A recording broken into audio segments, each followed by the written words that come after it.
David thought the worst day of his life was the day he lost his job. Little did he know, God was preparing the greatest chapter of his story. "For I know the plans I have for you." David sat quietly at the kitchen table, staring at a cup of coffee that had long gone cold. Just a few days earlier, he had walked out of his office carrying a cardboard box filled with years of hard work, memories, and personal belongings. The company he worked for had downsized, and after 12 years of faithful service, he was suddenly unemployed. The weight of uncertainty rested heavily on his shoulders. How would he provide for his family? How would he pay the bills? What would happen next? Across the table sat his wife, Sarah.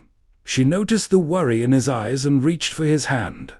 "We're going to be okay," she said softly. David tried to smile, but fear was winning the battle inside his heart. That evening, after dinner, Sarah gathered their children in the living room. "Let's pray for Dad," she said. The children immediately came closer. Their youngest son wrapped his arms around David's neck. "Dad, God will help you." The simple faith of a child touched David deeply. The family joined hands.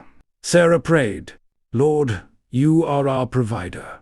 We don't understand why this happened, but we trust you.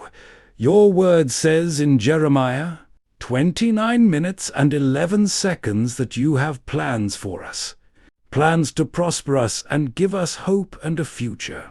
Help us to trust you through this season." "Amen," the children replied. For the first time since losing his job, David felt a small spark of hope. Days turned into weeks.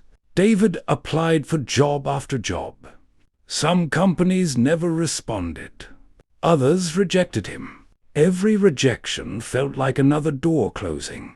Yet every morning before school and work, the family gathered for prayer. Every evening, they opened their Bibles together. And every night they reminded one another of God's promise. "For I know the plans I have for you." Sarah never complained. Even though she worked long hours, she continued encouraging her husband. "You're not your job," she would tell him. "You are a child of God. His plans haven't changed." Those words became fuel for David's weary heart.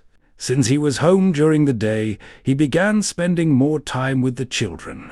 He walked them to school, helped with homework, attended soccer practices, read bedtime stories. For years he had been busy building a career. Now he was building memories.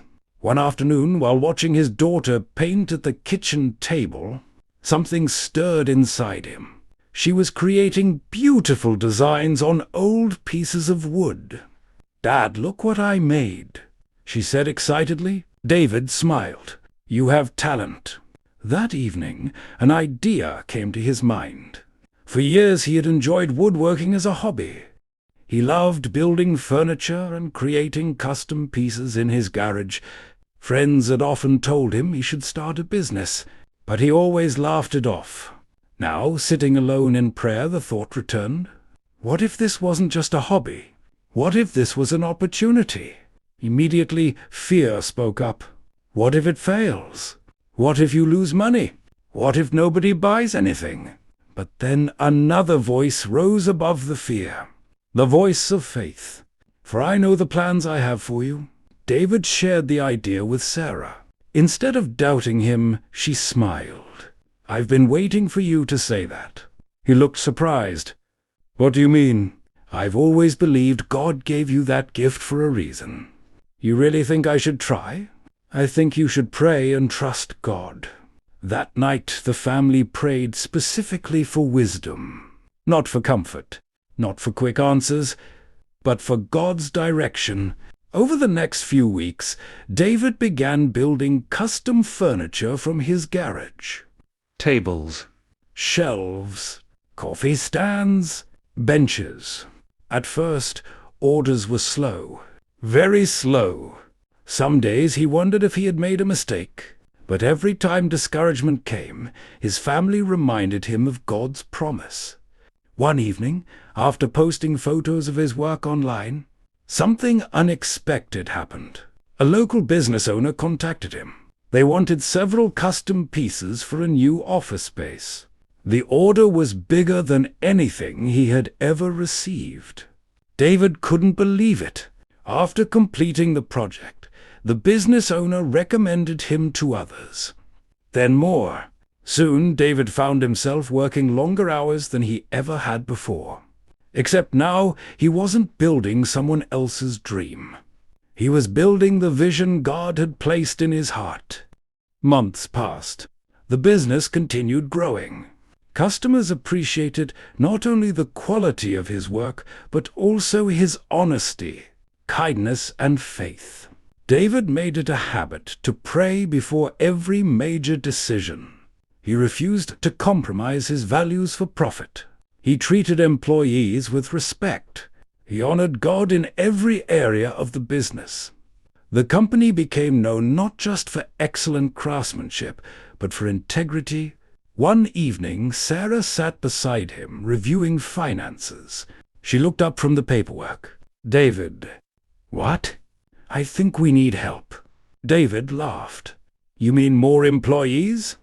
"No, I mean me." He looked confused. "What are you saying?" Sarah smiled. "I think it's time for me to leave my job and help manage the business full-time."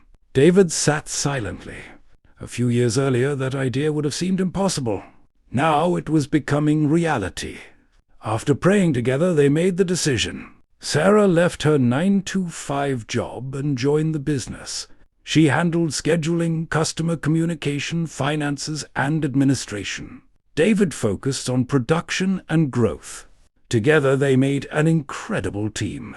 The business flourished, but more importantly, their family flourished. They never forgot where they had come from. They remembered the tears, the uncertainty, the rejection letters, the sleepless nights, the prayers around the dinner table, the moments when all they had was faith. As their success grew, so did their commitment to God. They started supporting ministries, helping families in need, sponsoring community projects, providing jobs for people who were struggling. Every blessing became an opportunity to bless someone else. Years later, David stood in a large workshop surrounded by employees. Machines hummed.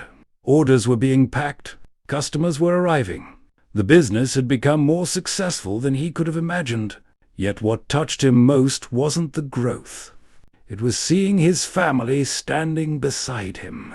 Sarah, his children, the people who never stopped believing, the people who never stopped praying, the people who reminded him of God's promises when he couldn't see them himself. That evening, the family gathered around the same kitchen table where they had prayed years earlier. And the table was different. The house was different. Their financial situation was different. But one thing remained the same: God's faithfulness. David opened his Bible and read aloud, "For I know the plans I have for you, declares the Lord. Plans to prosper you and not to harm you. Plans to give you hope and a future." He paused. Tears filled his eyes. "I thought losing my job was the end of my story." Sarah squeezed his hand. But it was only the beginning. The children smiled. David looked around the room. Every prayer, every struggle, every setback, every step of faith. God had used them all. Not to destroy them, not to abandon them, but to lead them into a future greater than they could have imagined. And in that moment, David understood something he had never fully grasped before. Jeremiah 29-11 was never just about prosperity. It was about trust. Trusting God's plans when life makes no sense. Trusting God's timing when doors close. Trusting God's promises when fear speaks louder than faith. Because sometimes God allows a chapter to end so He can write a better one. And when you place your future in His hands, He is faithful to finish the story He started. For He truly knows the plans He has for His children. plans filled with hope, purpose, and a future that brings glory to his name. The end.